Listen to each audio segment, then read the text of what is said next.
Next है capillary tube. तो capillary tube में हाइट देखेंगे तो हाइट में सिंपल हमें याद रखना है, हाइट का मीनिंग होता है कि कितना वाटर राइज किया है ट्यूब में। तो इसका फॉर्मूला होता है 2t cos theta density R G, and ये जो आर होता है ये कैपिलरी का रेडियस होता है, एंड टी जो होता है ये सरफेस टेंशन होता है। देखो PYQ में क्वेश्चन पूछा गया है, कैपिलरी ट्यूब का फॉर्मूला अभी देखे हैं। तो इसमें H कांस्टेंट रहता है, जब H कांस्टेंट रहता है तो डेंसिटी जो होता है ये डायरेक्टली प्रोपोर्शनल हो जाता है कॉस थीटा से।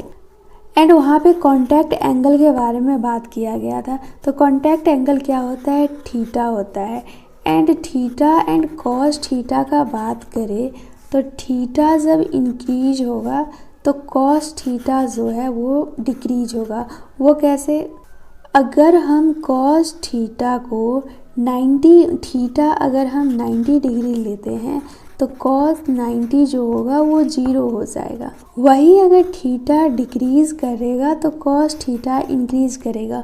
वो कैसे, थीटा को हम लेते हैं 0 डिग्री तो यहाँ पे कॉस 0 लेंगे तो वो 1 हो जाएगा। नेक्स्ट है ये बीकर। एंड बीकर में क्या है कि इतना हाइट लिया गया है एंड हाइट को डिनोट किया गया है Z0 से। यहाँ पे प्रेशर है एंड यहाँ पे एटमॉस्फेरिक प्रेशर है।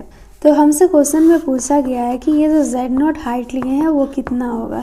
तो इसको फाइंड करने के लिए सिंपल हमें ये प्रेशर पता करना पड़ेगा कि कितना है। तो इसको लिखने के लिए हम सिंपल लिखेंगे ऊपर में कितना है P0 है, एंड हाइट लिखेंगे मतलब कि प्रेशर लिखेंगे तो ये डेंसिटी लिखेंगे, जी लिखेंगे, एंड ये हाइट कितना है Z0 है। एंड फिर बोला गया है कि यहाँ से बबल रिलीज हो रहा है। तो बबल के लिए हम प्रेशर लिखेंगे, बबल के लिए जो एक्सेस प्रेशर होता है मतलब कि डेल्टा P जो लिखते हैं ये 4T/R होता है। अगर हम इसको कंसेप्चुअल समझे तो ये कोई बबल है, इसके अंदर प्रेशर P है एंड बाहर P0 है। तो बबल का जो होता है ये 2 सरफेस होता है। तो हम यहाँ पे लिखेंगे P बराबर P0 प्लस 4T/R। तो इसी को इधर करेंगे P माइनस P0 जिसको कि डेल्टा P बोलते हैं, ये हो जाएगा 4T/R। एंड यहीं पे सिंपल ड्रॉप वगैरह रहता है तो डेल्टा P लिखते 2T/R। एंड हमें ये हाइट निकालना है तो सिंपल क्या करेंगे, इसके लिए जो प्रेशर निकाले हैं P0 डेंसिटी H0 एंड ये जो P0 प्लस 4T/R निकाले हैं ये दोनों को बराबर कर देंगे, ये वाला एंड ये दोनों को बराबर कर देंगे क्योंकि ये सेम है दोनों में। तो यहाँ से Z0 का वैल्यू आ जाएगा। एंड वैसे भी Z0 के लिए याद रखो अगर इस टाइप का कंडीशन दिया जाता है तो 4T/ρRg होगा। नेक्स्ट कोई रेक्टेंगुलर फिल्म दिया गया है वहाँ पे हमसे वर्क डन पूछा गया है। तो वर्क डन जो होता है ये सरफेस टेंशन इनटू एरिया होता है, बट यहाँ पे work done tension surface tension into area लेके नहीं छोड़ेंगे, रॉन्ग हो जाएगा। यहाँ पे फिल्म दिया गया है तो फिल्म के पास 2 सरफेस एरिया होता है तो इसको 2 से मल्टीप्लाई कर देंगे। जहाँ पे भी वोवल हो, फिल्म वगैरह हो वहाँ पे 2 से मल्टीप्लाई करेंगे। नेक्स्ट है स्फेरिकल ड्रॉप। तो स्फेरिकल ड्रॉप के लिए जो हमें वर्क डन लिखना रहता है वो सिंपल लिखना रहता है surface tension into area. And यहाँ पे वर्क डन को हम बोल सकते हैं कि एनर्जी कितना रिलीज हुआ है, मतलब कि एक छोटा छोटा ड्रॉप है, छोटा छोटा ड्रॉप मिलके ये एक बिग ड्रॉप बन गया है जिसका कि रेडियस R है। तो अब हमें पूछा गया है कि एनर्जी रिलीज कितना होगा इस प्रोसेस में, तो सरफेस टेंशन इनटू एरिया लिखेंगे।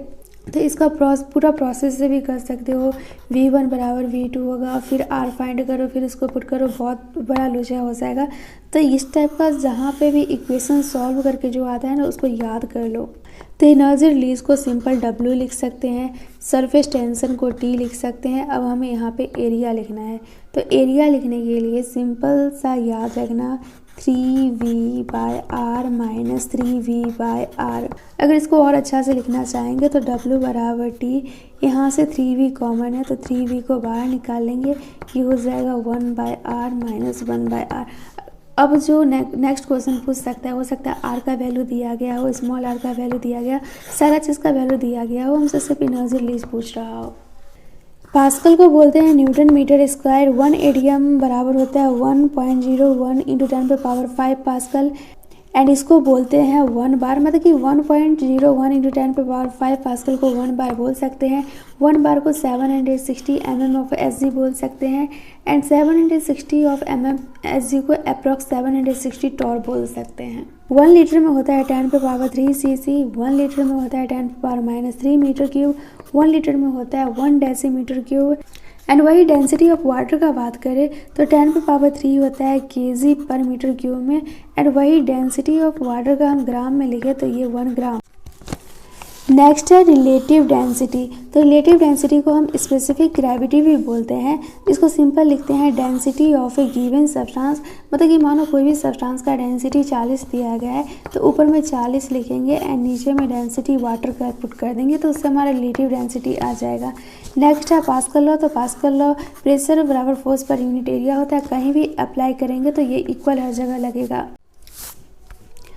नेक्स्ट है अगर क्वेश्चन में वेलोसिटी 0 दिया रहता है, स्टोन सिंक कर रहा है, रिलेटिव डेंसिटी वगैरह का वैल्यू दिया गया है एंड वहाँ से हमसे एक्सेलरेशन फाइंड करने के लिए बोल रहा है तो सिंपल ये वाला फॉर्मूला अप्लाई कर देंगे।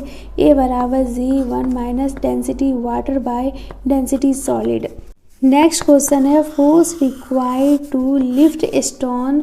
मतलब कि जब वो सबमर्ज रहता है लिक्विड में तो इसके लिए सिंपल फॉर्मूला हम लगाएंगे W बराबर W एयर, मतलब कि W बराबर mg होता है तो ये फोर्स ही हुआ 1 minus density liquid by density stone. Next है वेंचुरी मीटर। मतलब कि अगर क्वेश्चन में दिया हमसे रेट ऑफ फ्लो पूछ रहा है एंड क्वेश्चन में एरिया 1 एरिया 2 का वैल्यू गिवन है तो सिंपल हम ये वाला फॉर्मूला लगा देंगे A1 A2 √2GH A initial square minus A final square. ये सब टेस्ट सीरीज में पूछा जाता है। नेक्स्ट है कितना टाइम का नीड पड़ता है ये टैंक को एम्प्टी करने में। मतलब कि ये कोई टैंक है एंड इसके जो बॉटम है वहाँ पे होल है तो कितना टाइम लगेगा यहाँ से पूरा वाटर निकलने में। तो इसके लिए सिंपल सा फॉर्मूला है T बराबर A/A'√2HG। अब यहाँ पे A कौन सा है एंड A' कौन सा है तो A वाला जो है ये बड़ा वाला जो हो गया टैंक का मुंह वो A हो गया एंड एरिया जो ये A' वाला एरिया जो हो गया जो होल किया गया है स्मॉल सा उसका एरिया हो गया एंड ये √2HG। नेक्स्ट है विस्कस फोर्स। तो विस्कस फोर्स को शॉर्टकट में FV से डिनोट करते हैं एंड यहाँ पे लिखते हैं -N, मतलब कि इसको बोलते हैं coefficient of viscosity AdV/dy। Next ये बीकर है। बीकर के अंदर वाटर फिलअप है, मतलब कि लिक्विड कोई फिलअप है। ये ब्लॉक है, ब्लॉक स्ट्रिंग से अटैच है जिसमें कि टेंशन तो लगेगा ही, साथ फोर्स भी लगेगा एंड नीचे mg लगेगा। तो क्वेश्चन में हमसे टेंशन पूछा जा रहा है कि कितना होगा तो इसका एवरी अच्छा से बनाएंगे। तो ऊपर में टेंशन लग रहा है, बॉयंसी फोर्स लग रहा है एंड नीचे में mg लग रहा है। तो यहाँ पे जो टेंशन निकल के आएगा वो mg1 माइनस डेंसिटी लिक्विड का एंड डेंसिटी जो ये बॉक्स का है उसका आ जाएगा। सबका वैल्यू दिया रहेगा, सिंपल पुट कर देंगे। एंड नेक्स्ट है ये कोई बीकर है। बीकर में स्प्रिंग है एंड स्प्रिंग के ऊपर ये कोई मास रखा गया, मतलब ये क्यूब टाइप का है एंड इस क्यूब पे क्या होता है कि कोई आदमी आके बैठ जाता है तो ये क्यूब जो होता है ये पूरा अंदर की ओर चला जाता है। तो अब इसका वेट पूछा जा रहा है कितना होगा तो इसके लिए सिंपल फॉर्मूला याद रखना A स्क्वायर एंड ये A स्क्वायर को एक्सेलरेशन मत समझना, ये जो क्यूब का साइड है वो दिया गया है density G plus K/2 and ये जो K है वो स्प्रिंग कांस्टेंट है। नेक्स्ट ये कोई बीकर है। बीकर के बेस पे होल है एंड यहाँ पे हमसे पूछा जा रहा है कि dV/dt कितना होगा एंड ये V जो है ये वॉल्यूम है। तो सिंपल dV/dt को वॉल्यूम को लिख सकते हैं एरिया इंटू लेंथ, मतलब कि ये वॉल्यूम है तो एरिया इंटू लेंथ वॉल्यूम ही होता है एंड ये है dt। तो L/T को हम वेलोसिटी लिख सकते हैं तो ये सिंपल A इंटू V होगा। सारा चीज़ का वैल्यू दिया रहेगा, पुट कर देंगे। नेक्स्ट है ये कोई बीकर है एंड इसमें वाटर है। तो वाटर जो है जब यहाँ पे थीटा जो बना हुआ रहता है ये 90 डिग्री से कम रहता है तो लिक्विड जो रहता है राइज करता है ऊपर की ओर। वही थीटा 90 डिग्री से ज़्यादा रहता है तो लिक्विड जो रहता है वो फॉल करता है, मतलब कि ऊपर की ओर राइज नहीं करता है। नेक्स्ट है cohesive force and adhesive force. तो एडहेसिव का मतलब होता है डिफरेंट, मतलब कि ये ग्लास एंड वाटर के बीच में फोर्स लगेगा। एंड कोहेसिव फोर्स का बात करें तो ये वाटर एंड वाटर के बीच में लगेगा। तो एडहेसिव के लिए याद रखना डिफरेंट एंड कोहेसिव के लिए याद रखना सेम।